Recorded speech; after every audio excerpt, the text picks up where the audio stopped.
Hey guys, Scott here. Today I'm going to do a quick review on the Ailun Glass Screen Protector. And I'll tell you, this has been a lifesaver for me. I film with this phone every single day, multiple times per day, and it gets dropped quite a bit. And I can tell you that between the case that protects it and the screen protector, that has been really a lifesaver for me.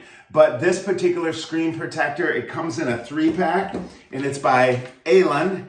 And from here, that's what it looks like right there.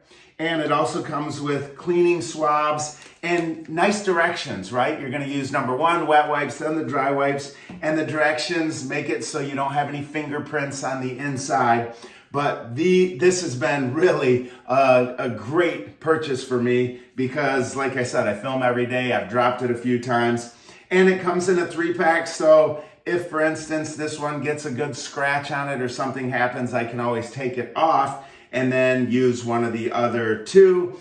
Overall, I've had this since I bought the phone. Once again, I have the 13 Pro, and it has worked great for me. I'm really happy with this screen protector.